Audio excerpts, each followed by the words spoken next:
terkait responden dan terkait item. Iya, betul. Elma ya? Ya, jadi dalam model IRT ya, itu parameter-parameter yang ada di dalam model tersebut, itu secara garis besar ada parameter yang termasuk. Ya, maksudnya parameternya itu terkait ke responden dan parameter yang terkait ke item. Karena kan kita mengasumsikan bahwa respon atau jawaban yang diberikan oleh responden ya pada item-item itu dipengaruhi oleh karakteristik dari dalam orang itu sendiri, karakteristik laten orang itu sendiri, ya, karakteristik responden itu sendiri dengan karakteristik yang ada di item itu. Nah, karakteristik yang ada di item itu diantaranya difficulty, ya. Untuk yang model 1PL ini, artinya di dalam model itu hanya ada satu karakteristik item yang dilihat, ya, yang dimasukkan, hanya ada komponen difficulty saja, ya, di situ ya. Sementara nanti kalau untuk yang 2PL, selain difficulty, memasukkan komponen karakteristik item lainnya, yaitu daya beda, ya, daya beda atau discrimination. Ya, nanti yang ketiga, keempat ada lower asymptote dan upper asymptote. Nah, sekarang apa itu model Rush dan model 1PL? Nah, minggu lalu belum ya? Udah kan ya?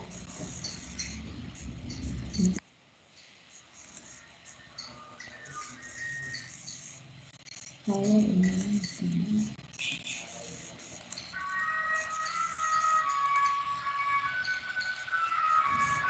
Membutuhkan roti.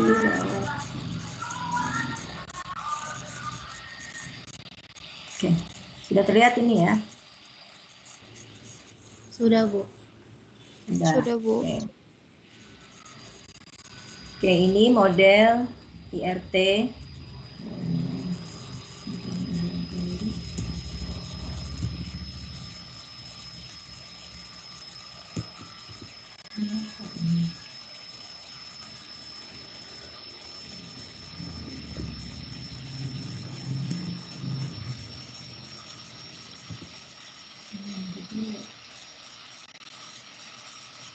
Ini kok saya yang ini. Mungkin dulu itu.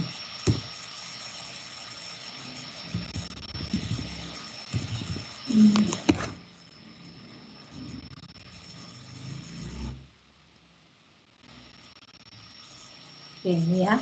Jadi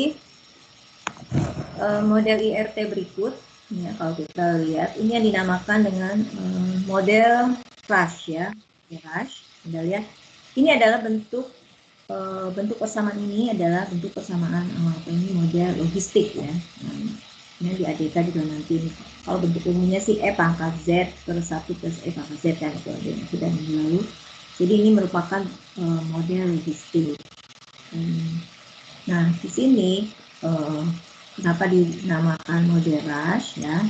Ini sebenarnya model Rush ini juga merupakan model 1PL, ya, dimana di dalam model ini yang karakteristik item yang dilibatkan hanya satu, yaitu di sini tingkat difficulty. Ya, ini dinotasikan dengan delta J.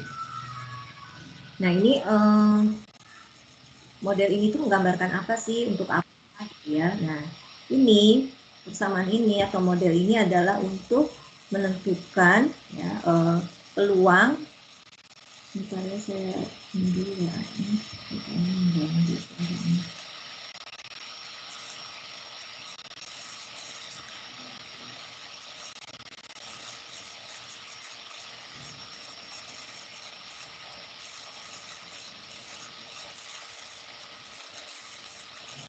masih terlihat? Jadi saya masih ya. Oke. Jadi di sini apa ini maknanya? Ya, di sini kita bacanya peluang, ya, peluang seorang responden memberikan respon 1, ya, untuk item yang kecil, dimana kalau misalnya instrumen kita berupa tes, gitu ya, Mungkin kalau satu itu kita representasikan bahwa responden itu menjawab benar pada item tersebut ya. Jadi ini bisa juga dibilang peluang seorang responden akan menjawab benar pada soal yang ke atau pada item yang ke apabila responden tersebut memiliki tingkat kemampuannya sebesar theta, ya. Kemudian item J tersebut memiliki tingkat kesulitannya sebesar delta J, gitu ya. Ini nggak harus responden itu menjawab benar ya. Intinya bahwa ini besaran ini yang formula-formula ini adalah menunjukkan besarnya peluang ya seorang responden menjawab item J itu menjawabnya 1 ya, artinya kalau misalnya konsen kita adalah terhadap setuju atau tidak setuju ya, dan kemudian yang menjadi interest kita itu adalah setuju, berarti di sini yang notasi 1 kita itu adalah yang menjawab setuju ya. Jadi 1 ini sebenarnya merepresentasikan suatu kejadian yang secara umum ya, yang menjadi interest si peneliti ya. Kalau misalnya interest kita adalah melihat berapa sih interest kita dan melihat bagaimana responden itu menjawab benar atau benar atau tidak gitu ya pada suatu item, maka interest kita di sini yang dinamakan 1 ini adalah responden menjawab benar pada satu item. Ya kalau misalnya yang sedang kita perhatikan adalah suatu pendapat atau opini setuju atau tidak setuju, yang kita lihat yang menjadi interest kita adalah mereka-mereka yang setuju itu yang seperti apa. Nah, maka di sini XJ sama 1 ini menggambarkan responden itu merespon setuju ya pada item J. Nah ini besarnya peluang itu diberikan oleh formula berikut. Nah di sini Anda lihat ini ada parameter theta ya, dan ini ada parameter delta J. Berarti nanti dalam seterusnya juga pada model-model IRT, parameter-parameter yang ada di model itu adalah parameter-parameter untuk responden dan parameter-parameter untuk item. Nah saat ini kita hanya fokus bahwa parameter yang menjadi perhatian itu hanya 1 ya. Makanya ini tidak pakai subscript ya theta-nya. Karena kita mengasumsikan sekarang ini hanya 1 dimensi aja dulu, ini dimensi ya. Nanti beda lagi kalau misalnya dari item itu yang kita ingin ukur tuh lebih dari 1 dimensi, maka nanti larinya ke multi IRT ya. Jadi ada banyak ya dimensinya. Jadi kita hanya 1 ya. Kemudian ini parameter responden, ini parameter item ya. Itu. Halo?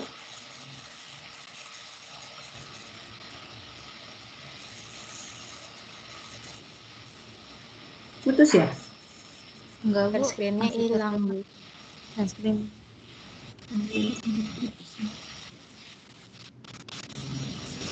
Oke, di sini pada model rush ya, di depan tanda kurung ini ya, ini kan tidak ada faktor pengalih ya, tidak ada komponen ya, tidak ada komponen apa-apa. Nah jika ini ya,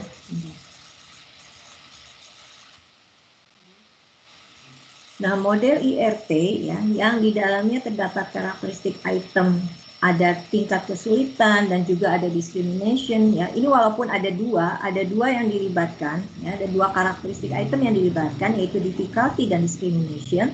Tetapi kalau discrimination-nya itu nilainya sama untuk setiap item, maka model ini masih tetap dibilangnya model IRT 1 PL ya, tidak 2 PL. Walaupun ada 2 karakteristik item di dalamnya. Karena di sini ini yang discrimination-nya ini konstan gitu ya. Kalau misalnya nanti discrimination-nya ada subscript-nya alpha J gitu ya. Nah, itu larinya nanti ke model IRT 2PL ya, 2 parameter. Karena kan ini kalau parameter itu kan sesuatu yang nilainya tidak diketahui ya, dan itu akan kita duga ya. Nah, kalau misalnya nilai parameternya itu sama semua ya, discrimination-nya itu sama semua untuk semua item, maka ini formulanya seperti ini, di alfanya itu tidak ada alpha J ya, tidak ada subscript-nya ya. Bedanya nanti kalau yang di 2PL di sini ada alpha J. Berarti kan kalau 2PL peluang seorang responden menjawab 1 yang jawab benar pada item yang ke J itu dipengaruhi oleh ability atau dipengaruhi oleh karakteristik si responden itu, juga dipengaruhi oleh difficulty, ya, tingkat kesulitan item pada item yang ke J, dan juga nanti ada lagi ditambah alpha J. Kalau misalnya di sini ada koma lagi alpha J, itu berarti nanti IFT2PL kan juga dipengaruhi juga oleh daya pembeda soal, ya, daya pembeda soal. Sehingga kalau misalnya ini alfanya sama dengan 1, maka model 1PL itu adalah juga model rush, ya. Artinya model rush di sini adalah kasus khusus dari model 1PL apabila nilai alfanya sama dengan 1 untuk semua item, ya kan? Ini tadi kan lihat di sini kan tidak ada alfa kan depannya untuk rush. Ini kan artinya ya 1 ini sebenarnya, ya, di depan tanda kurung ini ada faktor pengali yaitu angka 1. Artinya di sini yang model rush ini alfanya sama dengan 1, ya. Nah, kemudian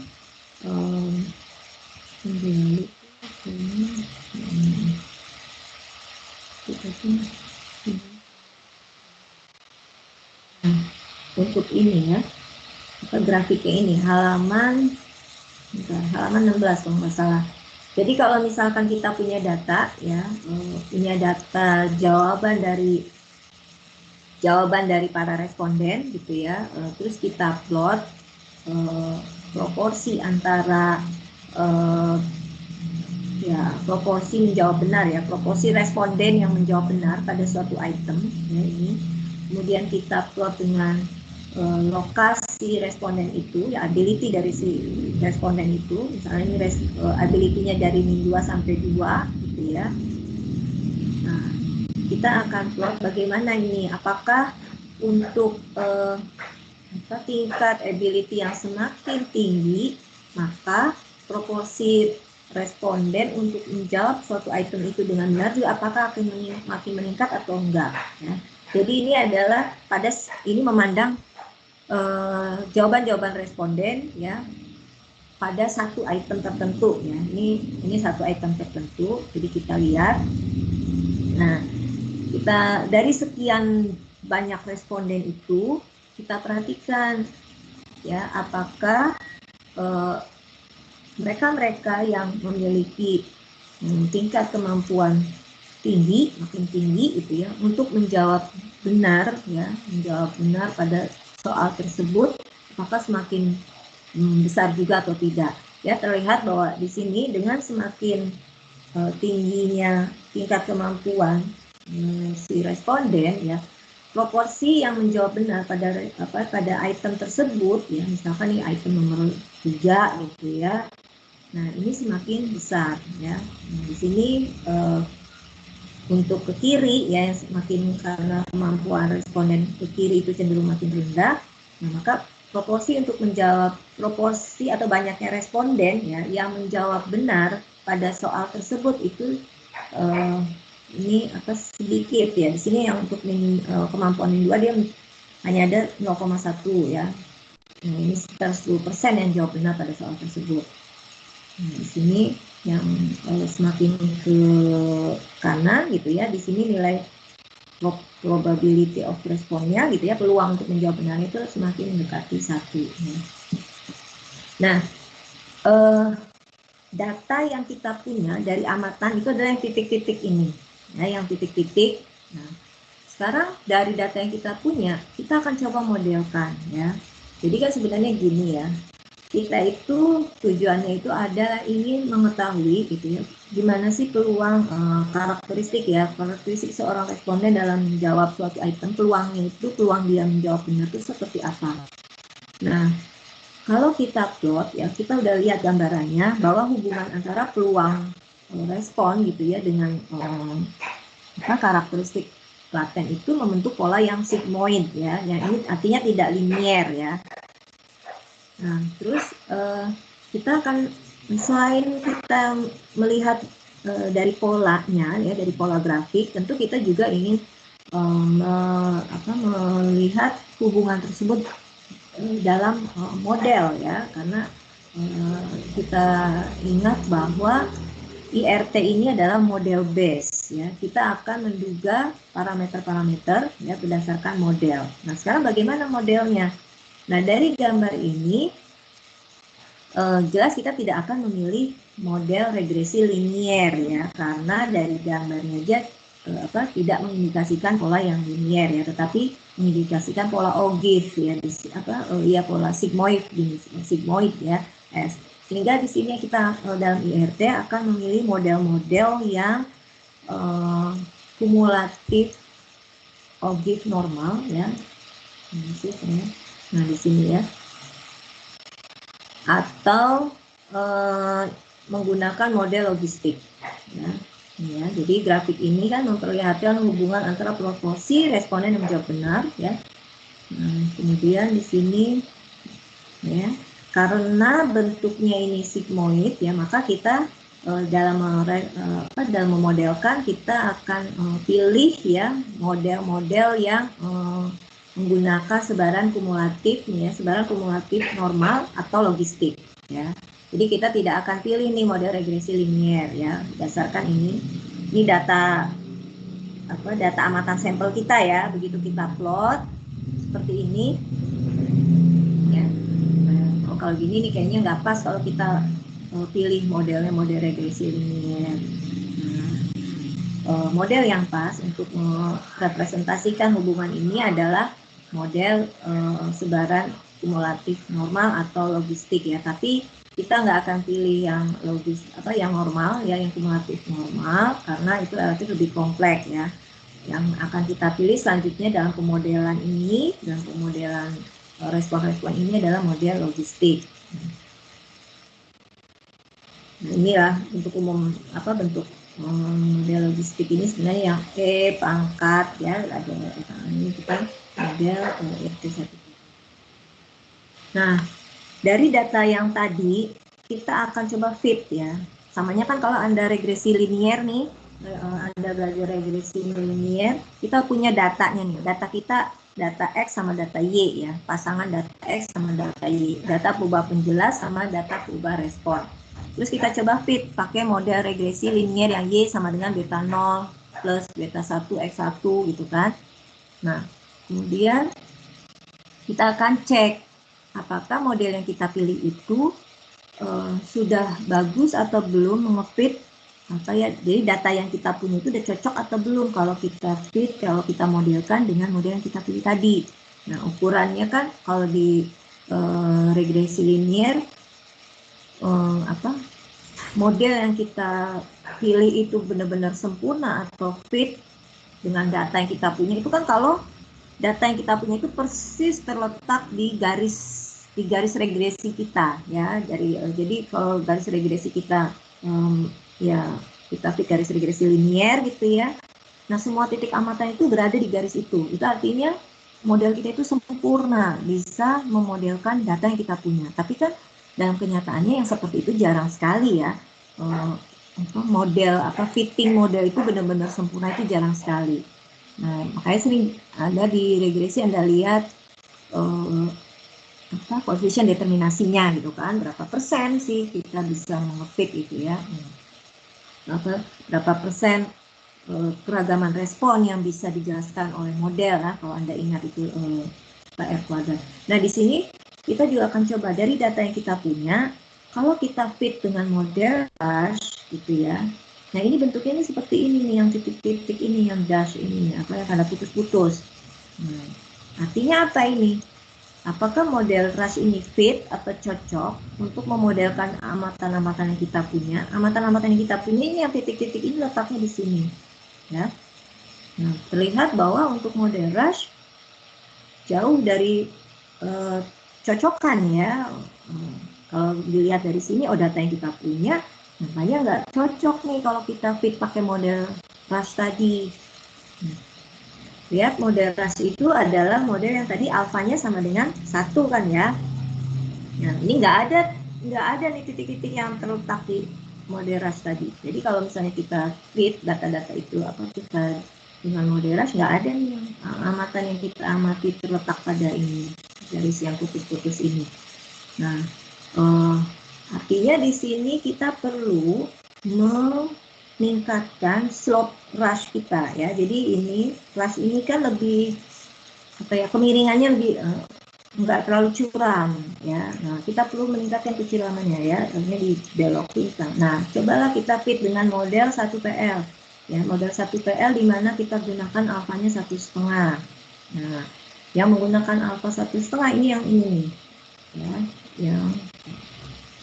yang tebal ya, yang tebal.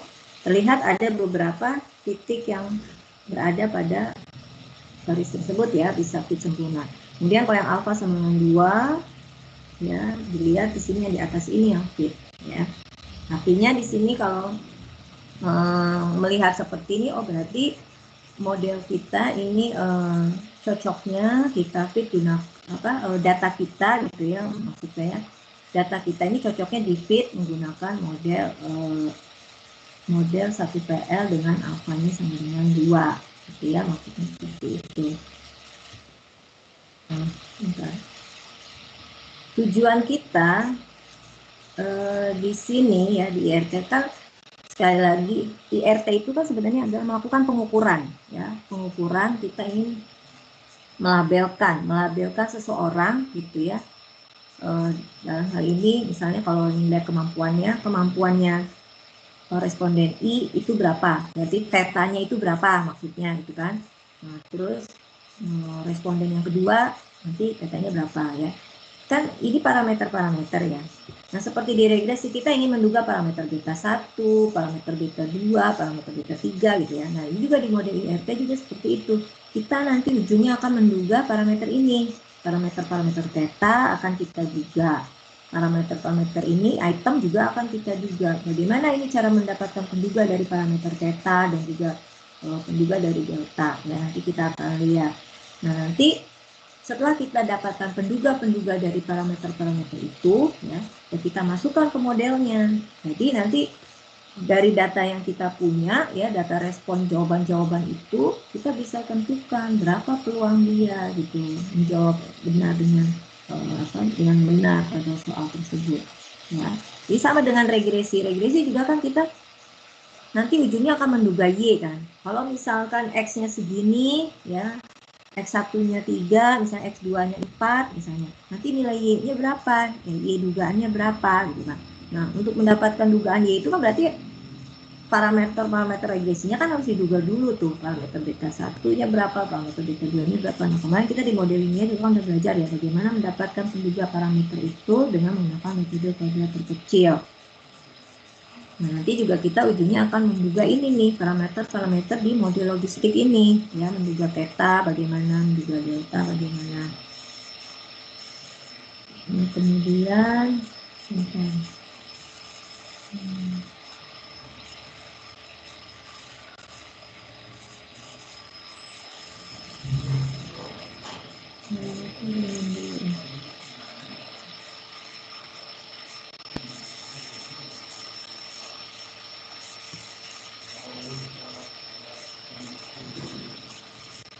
nah kemarin yang di halaman 16 itu ya,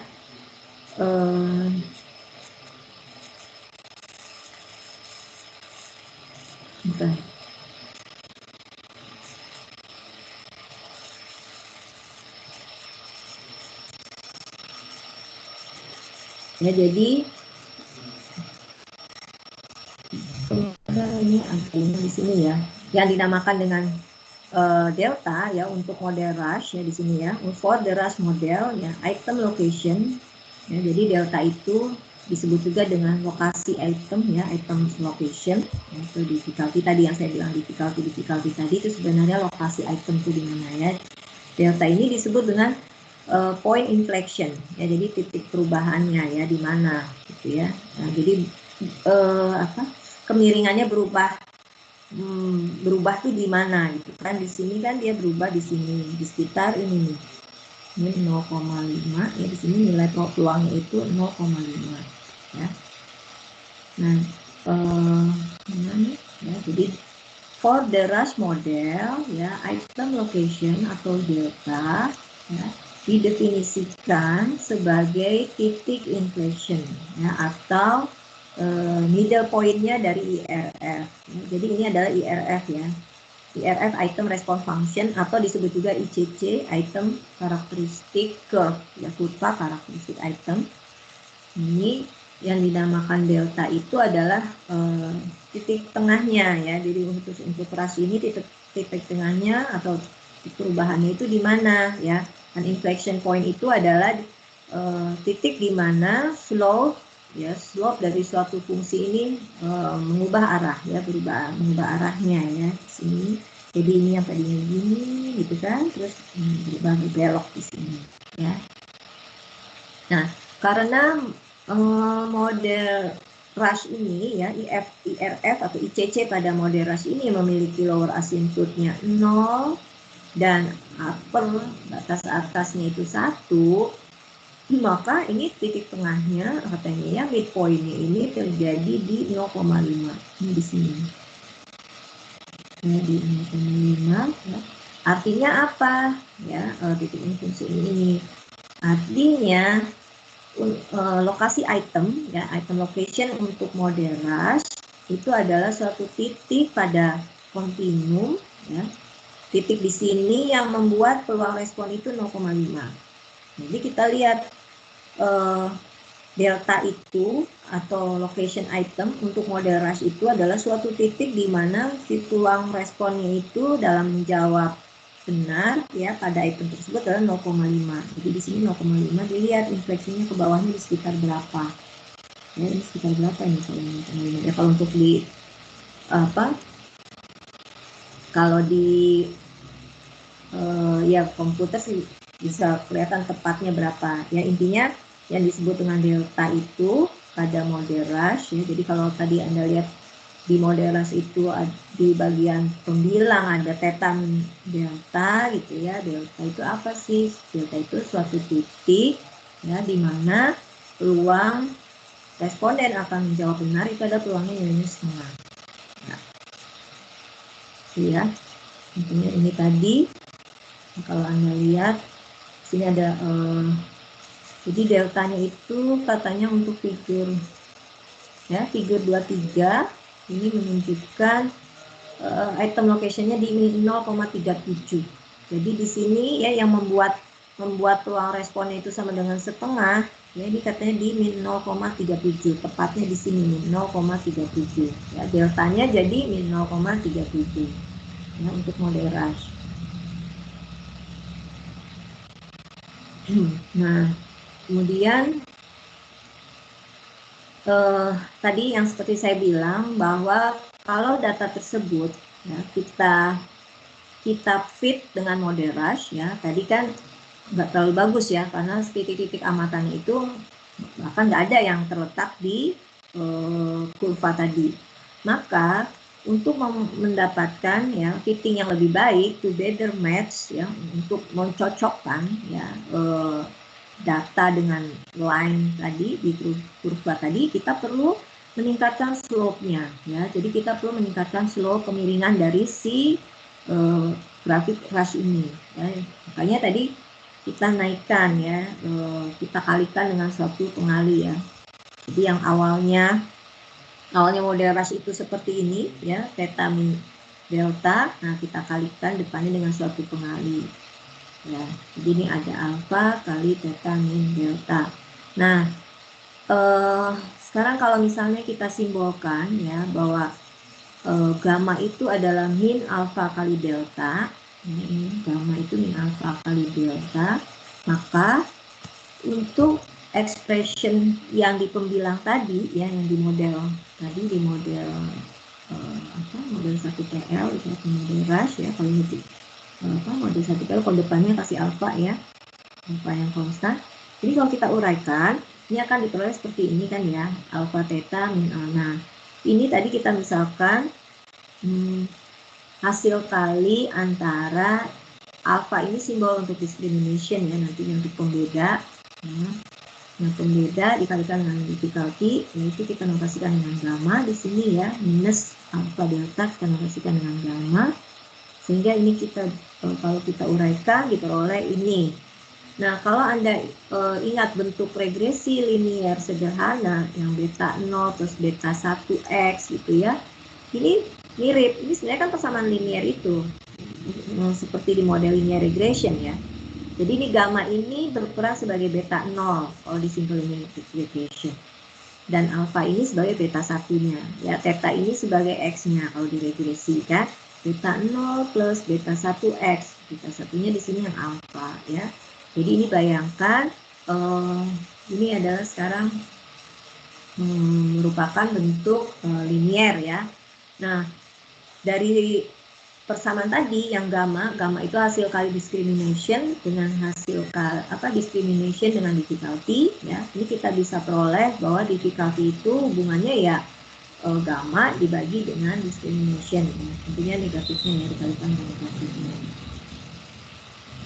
Nah, jadi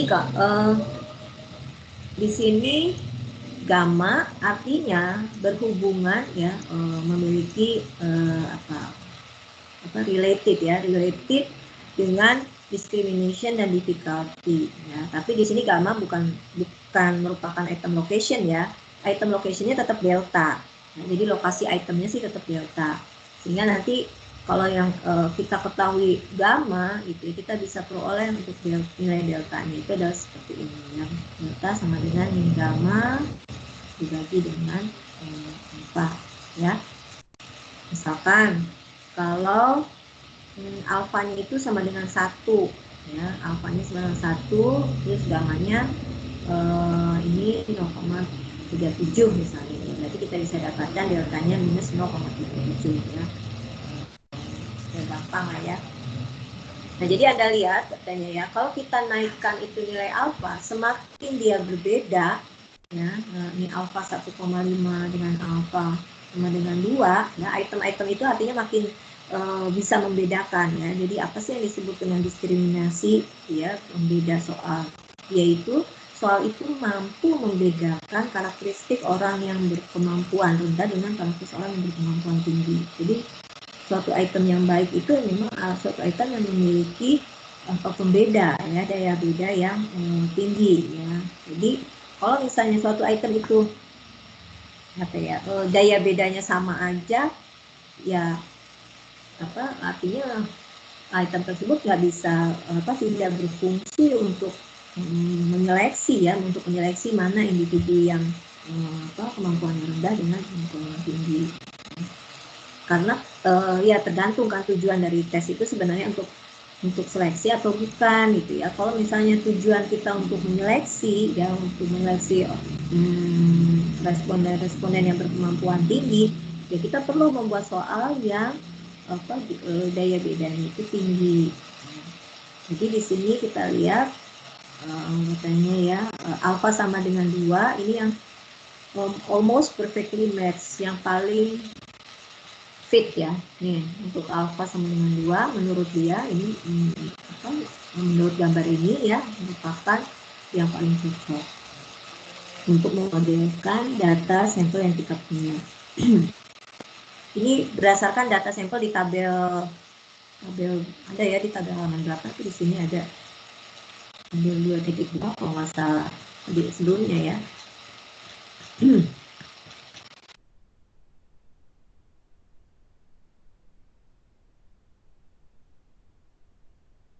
Gitu kan. Nah, kemudian tadi ini ya, kita melakukan reparametrisasi gitu ya. Sekarang kita lihat ini nih, yang alfa, theta plus gamma ya. Kalau kita plot ya nilai-nilai alfa, theta plus gamma ya dengan nilai-nilai theta, nah kita dapatkan ini plotnya ternyata linear ya. Nah, ini transformasi ya. Jadi yang awalnya tadi tidak linear ya, antara peluang kan tadi kan kita memplot antara peluang gitu ya. Di sininya kan peluang ya, peluang kemudian dengan theta, Anda lihat bentuk polanya itu kan sigmoid. Nah, begitu kita lakukan transformasi ya, ternyata kita bisa memperoleh hubungan linear ya. Nah, nanti ini dipelajari di ADK, ini sebenarnya regresi logistik ya. Regresi logistik ini nanti akan menggunakan transformasi yang namanya transformasi logik. Nah, ini disebut transformasi logik. Sekarang saya minta Anda cek ya, hitung ini tadi model ini.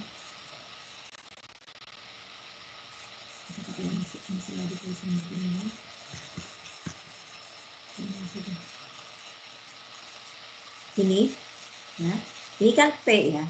P sama dengan E pangkat theta min delta J per 1 plus E theta min delta J. Nah, Anda lakukan transformasi logik log P dibagi 1 per log P dibagi 1 min P. Ini hasilnya seperti apa?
Coba Anda hitung ini ya. Log P. Ini saya singkat aja dulu ini dengan kasihkan dengan P aja dulu ya. Log P ini sebenarnya ini.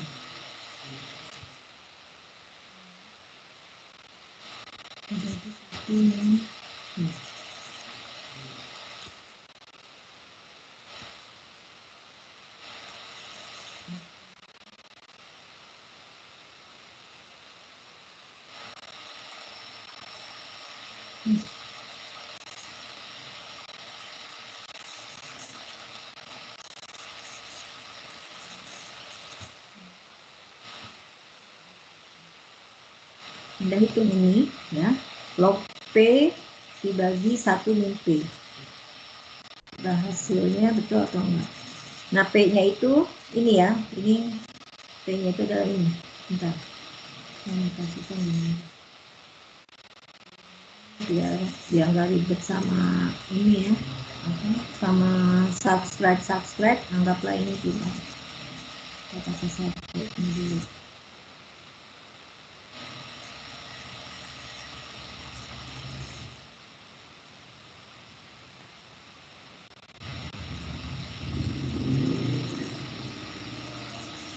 Udah Anda cek.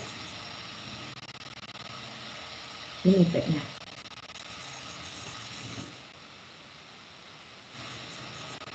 Bisa? Ini P-nya ini ya. Jadi ini peluang sukses kan, peluang seseorang bisa menjawab benar pada suatu item, nilainya ini ya. Kemudian Anda lakukan transformasi dengan ini. Anda cek nilai dari log P dibagi 1 min P. Itu berapa? Coba. Bisa?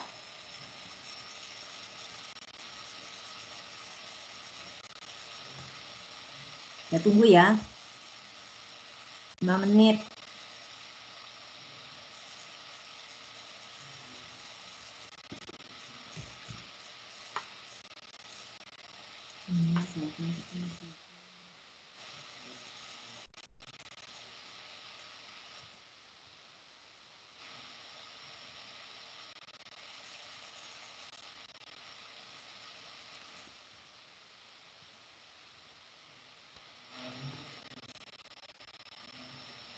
Ya, saya minta Anda menghitung ini log P kali sate. Nah, log P sate inilah yang nanti dinamakan dengan fungsi logik. Ya. Ini di segitiga logik.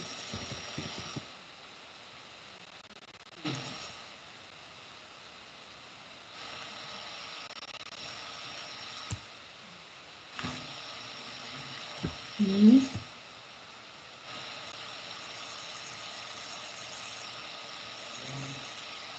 atau supaya sama dengan itu, maaf, P-nya ada alfanya depannya ya.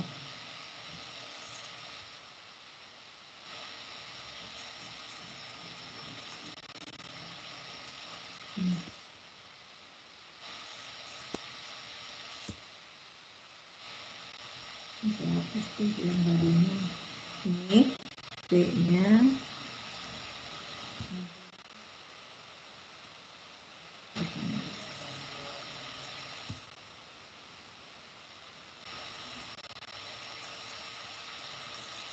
ya. Nah, silakan dihitung ini logik P-nya dapatnya apa.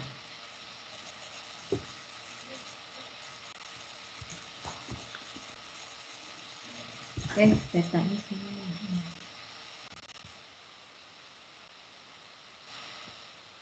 Udah dapat?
Nah, ini ya, alfa kali theta min delta, ini disebut dengan simpangan logistik ini. Sorry. Ya, logistik deviate. Coba ini logiknya ada yang udah dapat belum? Log T per 1 min T dapatnya apa? Ada yang enggak? Ini bukan Bu. Ini bukan Apa tadi? Siapa yang jawab? Alfa. alfa. Soki ya? Alfa. Iya Bu. Mau coba jawab Bu. Ya. Takut. Jawabannya, ya, jawabannya apa? Alfa Alfa. theta Terus? min gamma. Delta theta min delta di Ini. Nih, jawabannya ini. dikurang ada lagi Bu. Dikurang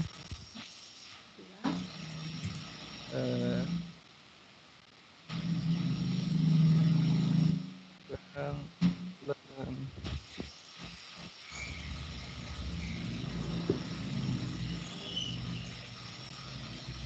Ayo.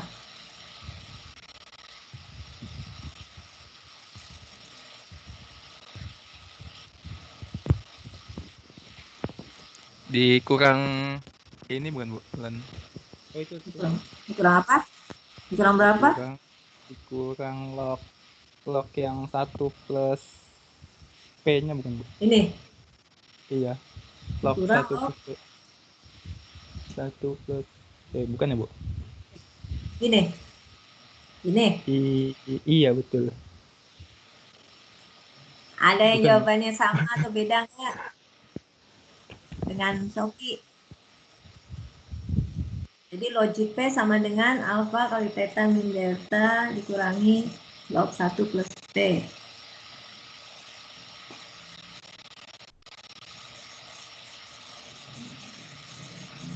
Ada yang punya jawaban beda?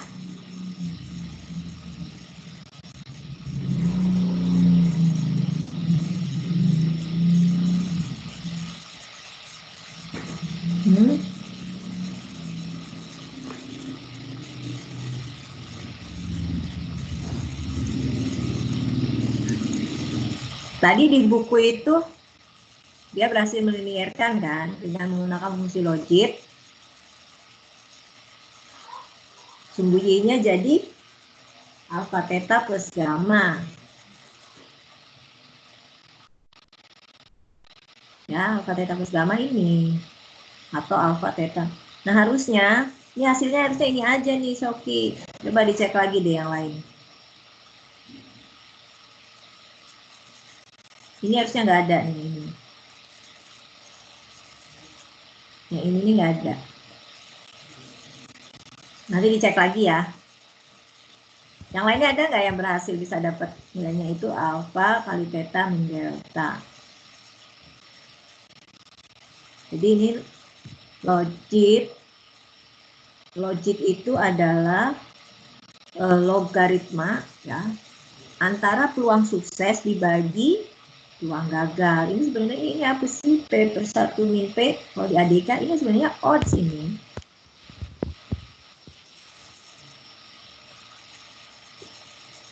Jadi ini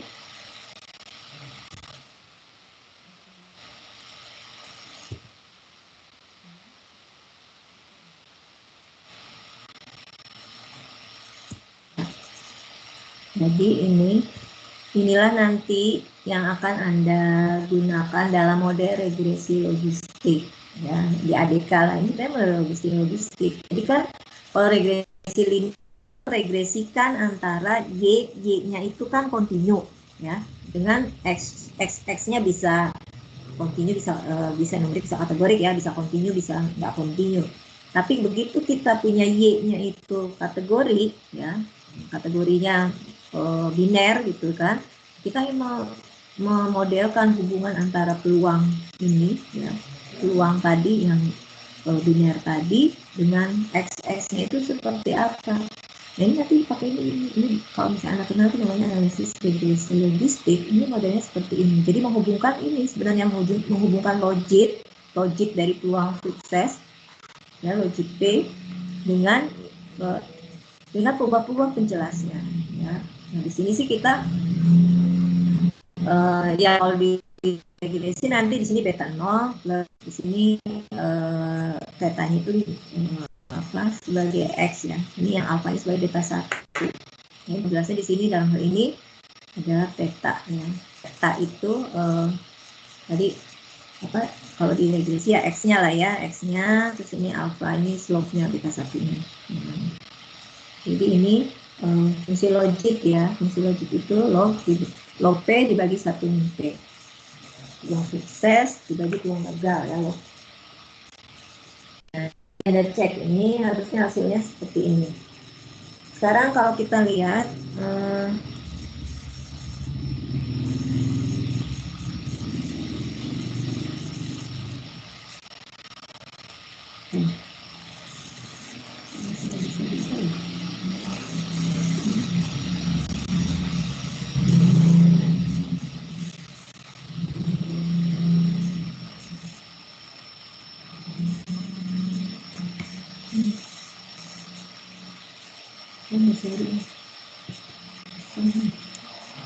Oke, Anda lihat di halaman 18 ya. Nah, misalkan sekarang kita punya 3 buah item ya. 3 buah item. Ketiga buah item tersebut nilai alfanya itu sama semua. Artinya daya bedanya kata dia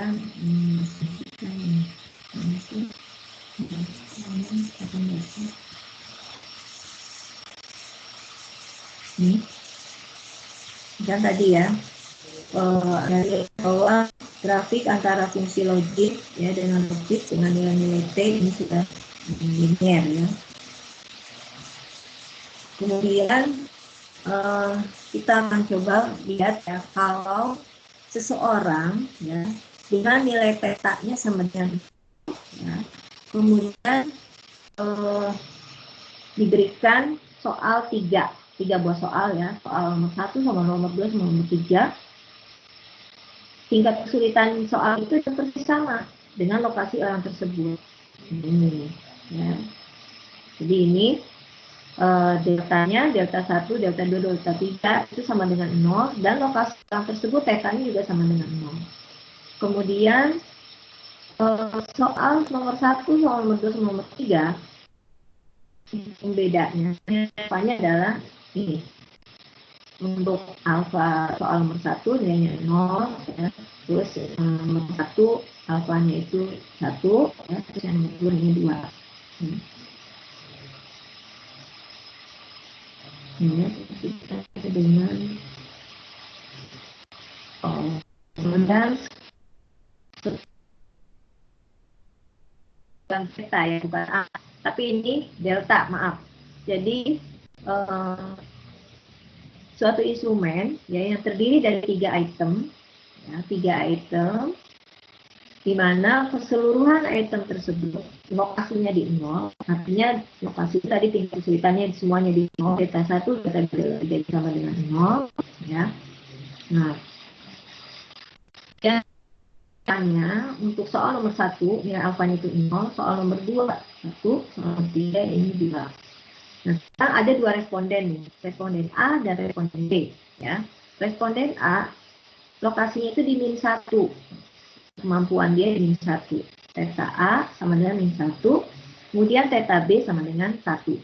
Nah, sekarang kita akan lihat ya, kalau ya soal itu nilai alfanya 0, nah, anggaplah ya soal suatu itu daya bedanya itu 0 gitu. Artinya ini maka garisnya kan horizontal nih, nggak ada slope. Kalau slope-nya 0 kan berarti kalau slope-nya 0 kan dia garis horizontal. Nah, kalau ini nih kita menunjukkan kemiringannya. Kalau kemiringannya begini 0, artinya untuk nilai pun untuk dia menjawab benar maka ini si garisnya itu di sini ya, di sini ya, artinya soal itu sudah membedakan mana orang yang kemampuan rendah mana yang kemampuan tinggi. Kan kemampuan tinggi peluang untuk menjawab soal tersebut benar-benar itu sama aja gitu ya. Jadi bukan peluang sukses, ini logik ya, nanti berarti harus di transformasi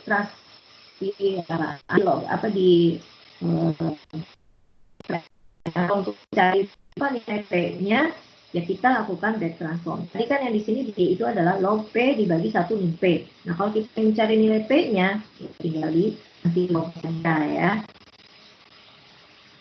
Jadi sekarang katanya kalau misalkan item itu alfanya 0, berarti garis logiknya ya, garis logik tadi itu horizontal ya. Nah, kan sebagai akibatnya kalau ini disebut itu pangkat 0 kan. Pangkat 0 itu berapa? 1 kan. Nilai peluang sukses itu 1 per 1 plus 1 setengah. Ya, artinya dia nanti akan di peluangnya itu akan sama semua di setengah ya, untuk responden dengan kemampuan berapa. Ini artinya begini kan. Untuk item dengan alfa sama dengan 0 ya, maka garis regresi logisnya itu akan horizontal. Sebagai akibatnya peluang dugaan ya, suatu respon itu peluang dugaan untuk menjawab dengan benar, respon of 1 itu artinya menjawab item dengan benar ya, menjawab item dengan 1 untuk kedua responden. Untuk kedua responden ini, responden A dan B itu akan sama dengan 0,5 ya. Nih, jadi ya saya tunjukkan kalau alfanya 0, di sini kan berarti X pangkat 0 nih, pangkat 0 1, 1 plus 1 plus 1, 1 plus 2. Nah, artinya dalam hal ini, item tersebut tidak memberikan informasi apapun untuk membedakan di antara dua responden. Ya. Nah, jadi sekarang kalau Bu, kita, maaf, Bu. jadi tadi, Ibu, ya, share screen-nya hitam, Bu. kenapa? Hah? Nggak terlihat share screen-nya, Bu.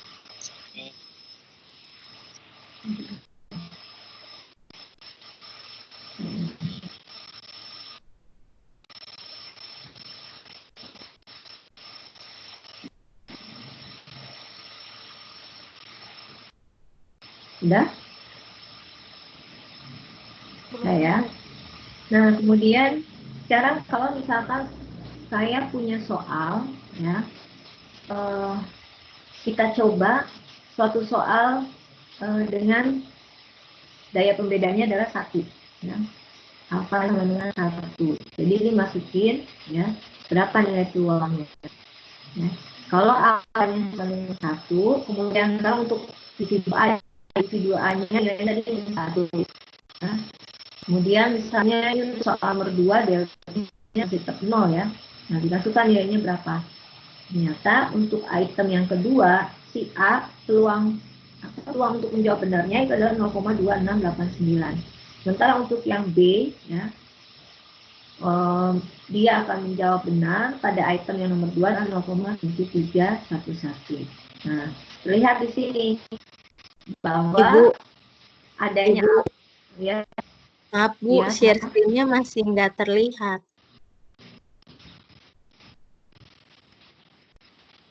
masih terlihat. Waduh. Iya Bu, masih hitam.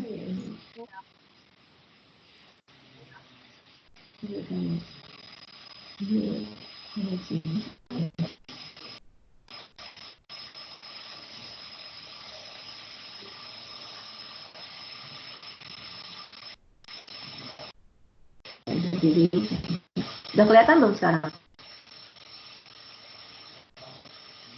Di saya belum Bu. Belum, Bu. Ya? Belum.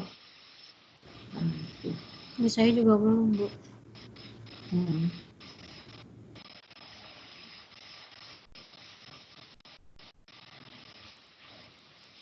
Ini juga.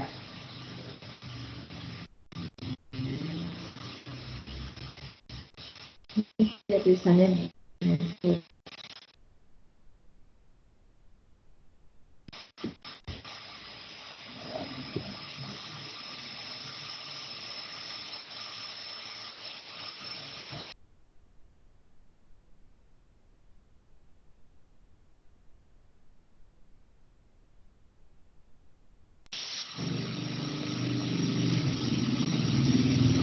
Halo?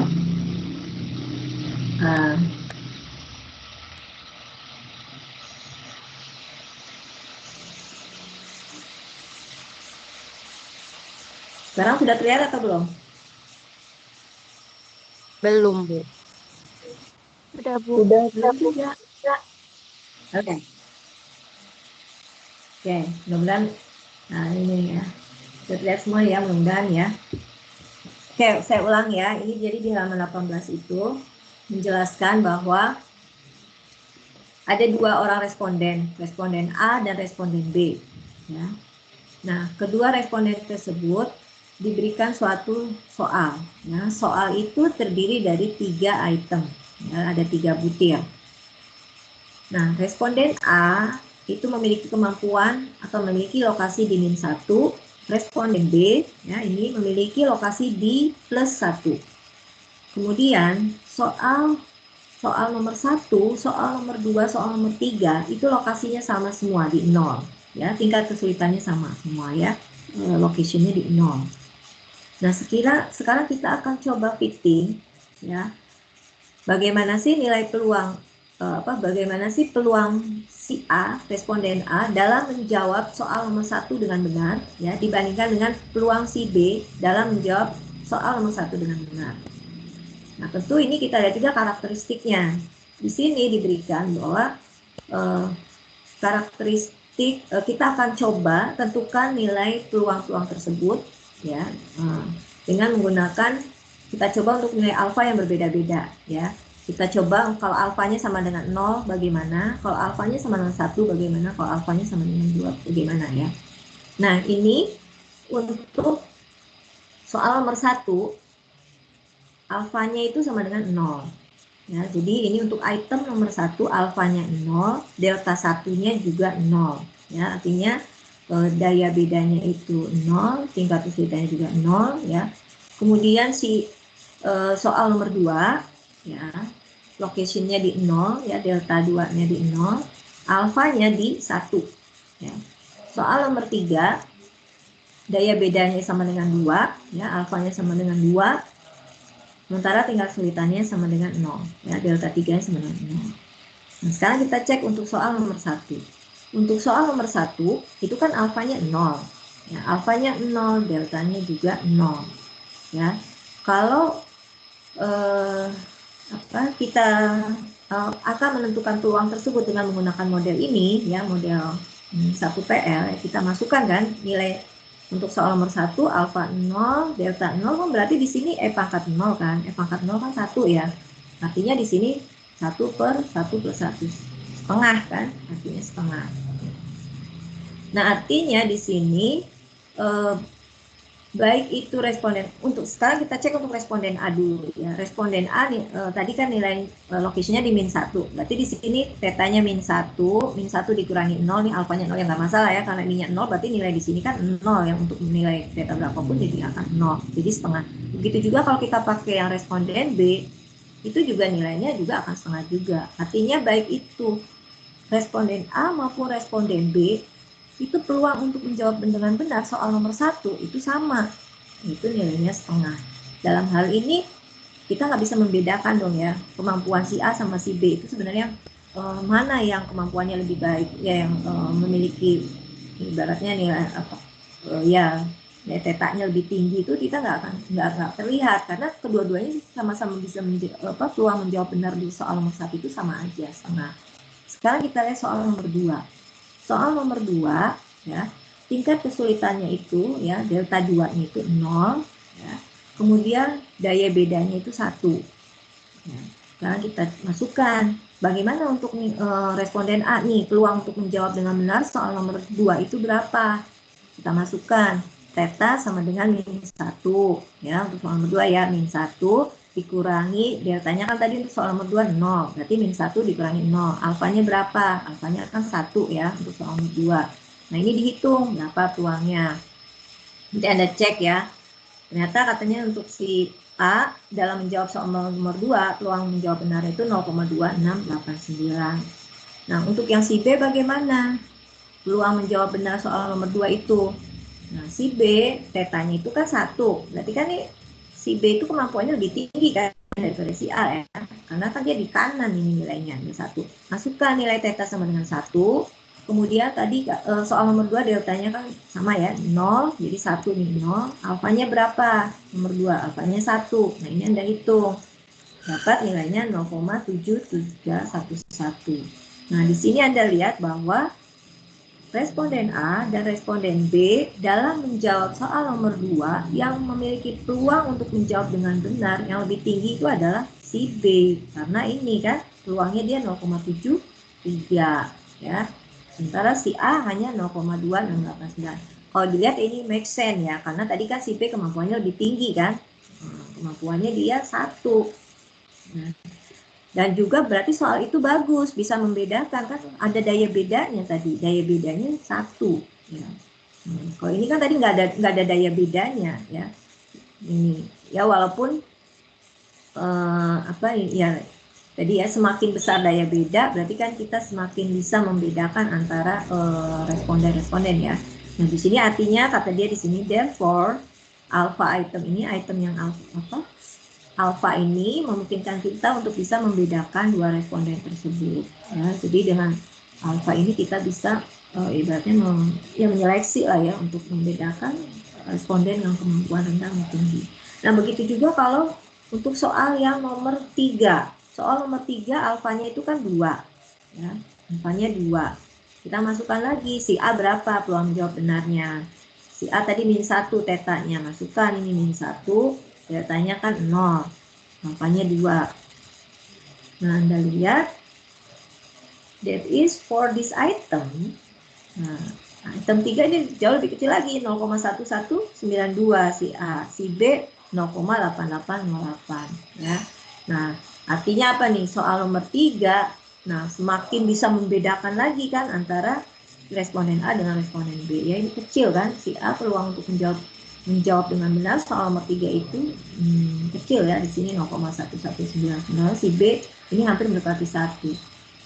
Nah, it short ya, pendek kata ya, jadi kesimpulannya nih, besarnya perbedaan dalam prediksi dalam peluang-peluang yang kita prediksi ini sebenarnya merupakan fungsi ya, fungsi langsung dari alfa ya, jadi berhubungan langsung lah ya.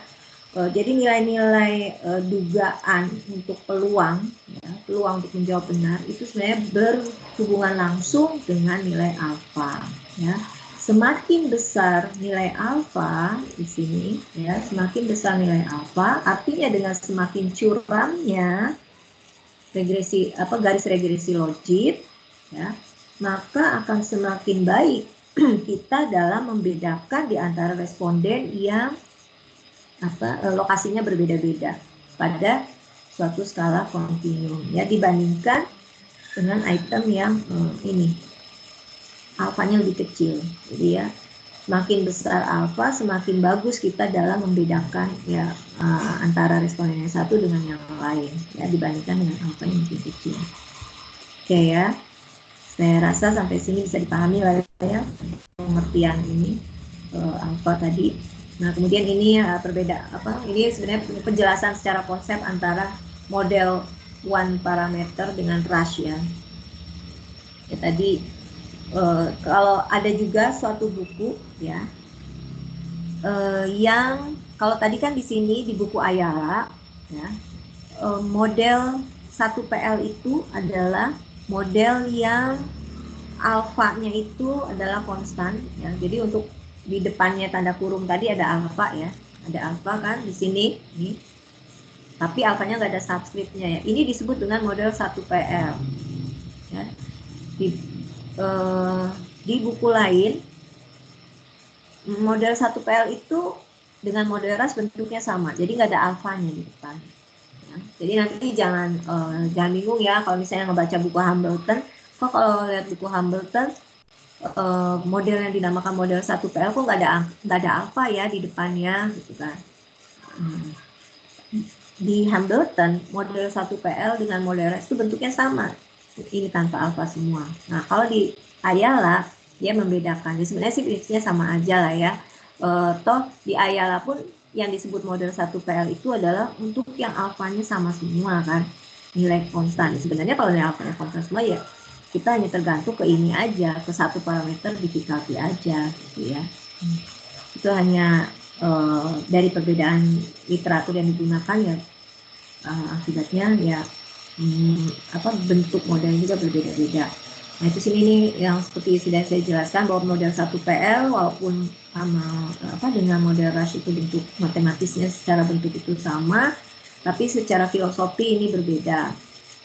Nah, jadi kalau model 1PL ya itu fokusnya untuk fitting data, sementara kalau untuk model rush itu fokusnya untuk membentuk suatu keubah ya, untuk pengukuran membentuk suatu keubah yang menjadi perhatian ya. Jadi ini kalau kita membuat suatu instrumen untuk mengukur suatu variabel gitu ya, maka di sini artinya kita menggunakan model rush.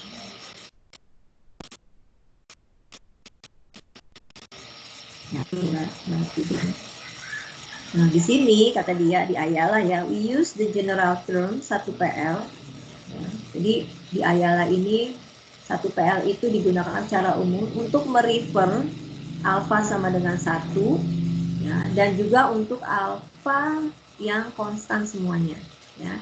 Jadi di Ayala ini untuk model dengan alfa sama dengan 1 ataupun untuk model dengan yang alfa nilainya sama semua, itu dikatakan sebagai model 1PL ya. Oke. Kemudian untuk asumsi-asumsinya ini ya, untuk asumsi model 1PL ya. Jadi di sini asumsinya yang pertama ini tadi udah ya, unidimensional. Jadi hanya ada satu dimensi. Nah, jadi kalau misalkan dalam penyelesaian suatu soal-soal matematis ya, sebenarnya perhatian kita, fokus kita ini mengukur tingkat kemampuan ya, kemampuan seseorang dalam dalam matematik gitu ya. Sebenarnya ini yang mau kita ukur ya, matematik proficiency. Nah, tadi yang kita asumsikan bahwa yang mempengaruhi seseorang untuk menjawab benar atau tidaknya ya, yang akan kita lihat adalah sebenarnya hanya satu dimensi aja, single latent, hanyalah matematik proficiency aja. Jadi kita nggak melihat ada karakteristik laten yang mempengaruhi dia, seperti misalnya obsesif gitu kan. Bisa jadi kan seseorang dengan tingkat obsesi yang tinggi gitu ya, juga bisa mempengaruhi. Selain matematik proficiency, bisa juga obsesif ya, obsesi seseorang juga bisa mempengaruhi peluang dia untuk menjawab benar pada satu soal ya. Nah, ini kita asumsikan nggak ada faktor-faktor lain yang mempengaruhi responden tersebut dalam menjawab soal ya. Kita asumsikan hanya satu aja yang mempengaruhi dia, hanyalah matematik proficiency aja ya. Nah, kalau misalnya yang kita amati nggak hanya matematik proficiency, tapi juga kita lihat juga obsesinya bagaimana ya itu nanti kita pakainya modelnya tidak unidimensi lagi, tapi 2 dimensi ya. Nah, di sini ya kalau kita lihat asumsi unidimensi ini sebenarnya analog dengan asumsi nantinya kehomogenan dalam kehomogenan ragam ya, kehomogenan ragam pada ANOVA ya. Memang dalam prakteknya ya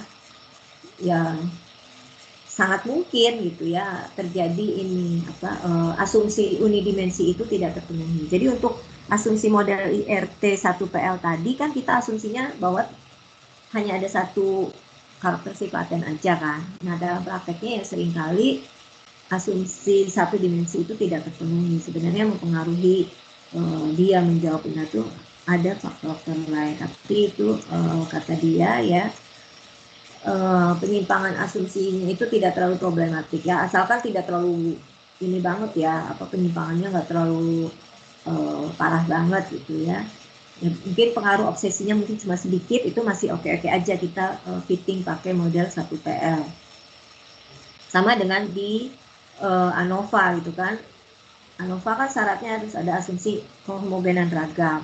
Nah, misalkan ada penyimpangan sedikit, itu masih oke menggunakan ANOVA itu ya. Jadi asal penyimpangan itu tidak terlalu parah ya. Nah, ini juga sama. Nah, tapi kata dia ya, in some situation ya, penyimpangan tadi bisa jadi sangat besar, sehingga artinya model unidimensional ini tidak cocok lagi. Nah, mungkin kita akan gunakan yang multidimensi. Jadi ya hati-hati juga dalam fitting model itu. Nah, saya mau untuk ini ya, jam 10 ya, saya sebenarnya mau ngomong gini. Jadi untuk UTS nanti, saya sebenarnya nggak akan memberikan soal UTS gitu ya. Saya inginnya Anda dari sekarang mencari data gitu ya. Tugasnya itu nanti dari data itu akan Anda analisis, akan Anda fitting ya, dengan menggunakan model 1PL, dengan menggunakan 2PL, dengan menggunakan 3PL nanti ya. Ini saya kasih gambaran dulu, maksudnya supaya Anda mulai dari sekarang mencari data tersebut. Nah, tiap anak saya minta kan beda-beda tuh, nggak sama. Ya ini datanya Anda kumpulkan, misalkan saya mau tujuan saya ingin melakukan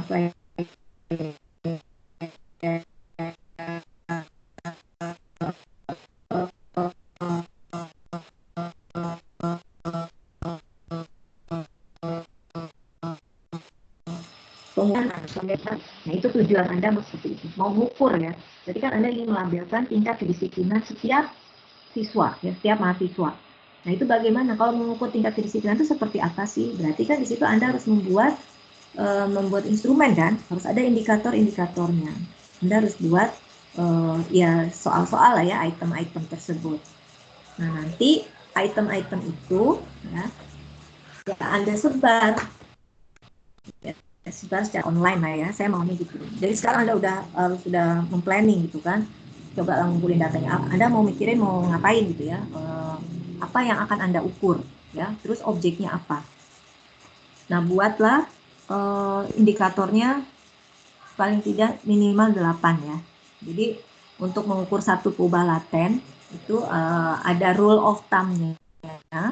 Itu minimal indikatornya itu dibuat 8 sampai 10 katanya ya untuk pengukuran satu perubahan laten. Itu memang rule of thumb.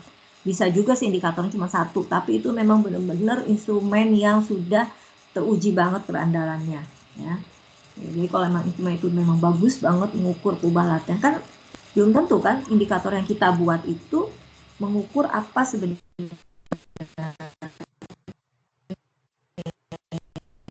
ya, mengukur contohnya. Saya mengukur misalnya, saya juga mengukur tingkat respek misalnya, tingkat respek mahasiswa prodi, ya mahasiswa di fakultas misalnya, ya mahasiswa di seluruh di UNJ misalnya, tingkat respeknya terhadap dosen-dosen itu seperti apa. Nah itu terserah, saya mau Anda memikirkan perubahan latennya itu terserah lah ya, yang mau Anda ukur apa. Misalnya tingkat kepatuhan Anda ingin mengukur pengemudi ojek online di Bekasi, misalnya apa, tingkat kepatuhannya terhadap peraturan lalu lintas itu seperti apa. Berarti Anda harus membuat indikator-indikatornya, kemudian Anda coba sebar itu ya, secara online aja ya. Anda mau objeknya terserah, mau objeknya itu teman-teman Anda di UNJ, mau objeknya teman-teman SMP, mau teman-teman di perumahan, mau objeknya ibu-ibu, misalnya Anda ingin melihat tingkat preferensi ibu-ibu gitu ya di komplek perumahan Anda gitu kan, nah, atau di mana ya dalam belanja online misalnya seperti apa. Nah, terus Anda harus bikin kan indikator-indikatornya. Nah nanti dari jawaban-jawaban itu gitu ya. Nah untuk indikatornya itu tidak harus benar salah ya, tapi walaupun nanti yang Anda bikin itemnya 1 sampai ya, Anda bikin aja 1 sampai misalnya 1 sampai 6 gitu ya. Jangan ragu-ragu ya. Anda hanya kasih nilai aja di ujung-ujung. Misalnya yang di ujung kiri itu sangat tidak setuju, di ujung kanan sangat setuju. Gitu ya. Nah nanti ya Anda sebenarnya hanya ingin mengkelompokkan tiap responden itu masuk ke kelompok yang sangat tidak setujukah atau sangat setujukah gitu ya. Ya walaupun dia nanti jawabnya nilainya 2 ya, kalau dulu kan yang sangat kelompok yang tidak setuju. Kalau dia jawab 4 dikelompokkan yang setuju. Maksud saya, jadi kan ini Anda berhadapan dengan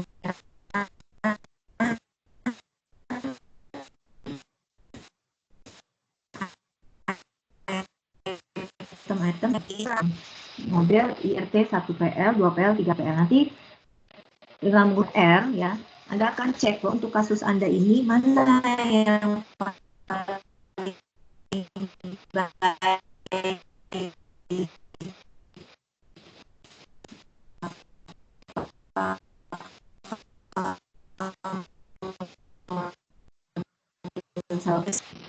bisa dipahami?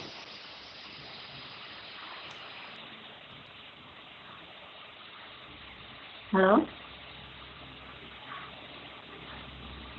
Suaranya kedengeran nggak ya? Ibu maaf tadi suara udah gitu. Putus-putus Bu tadi. Putus-putus. Oke lah, nanti akan saya tulis aja deh ya. Jadi intinya sih itu aja.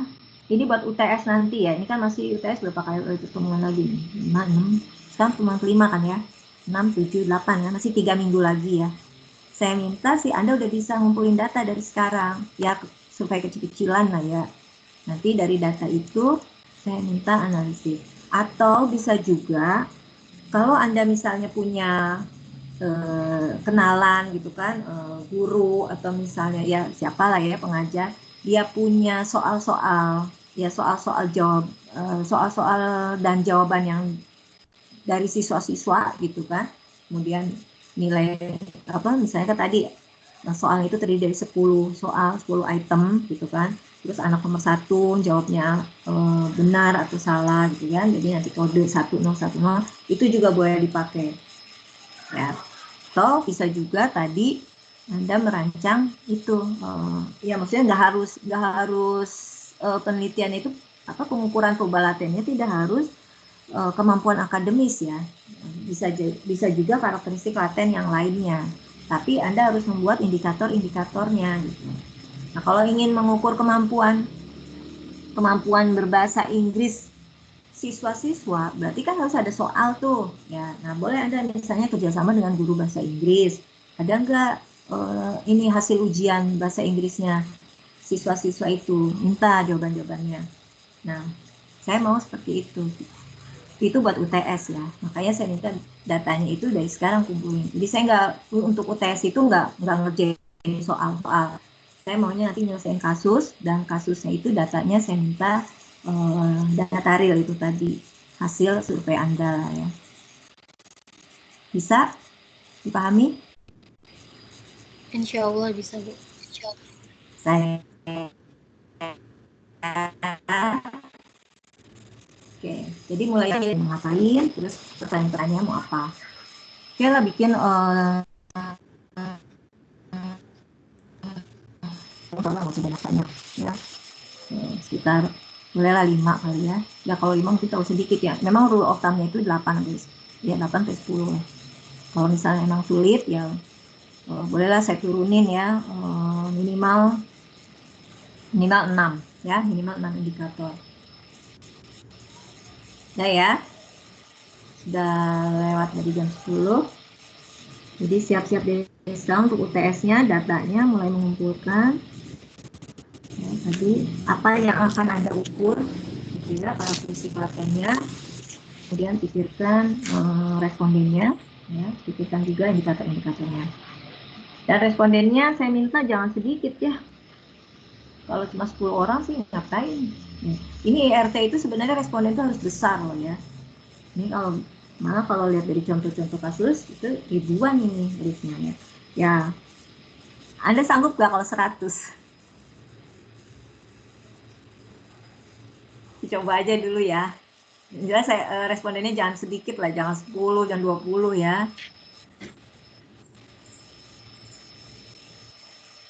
Oke ya.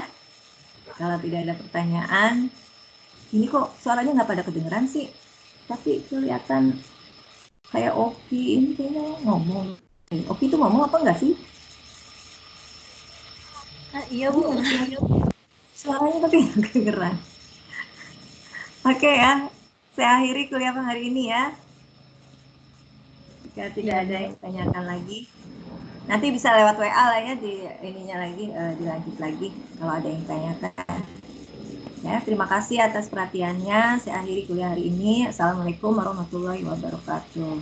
Waalaikumsalam warahmatullahi wabarakatuh. Terima kasih, Bu. Terima kasih, Bu. Sama saya Alif ya. Terima kasih, Bu.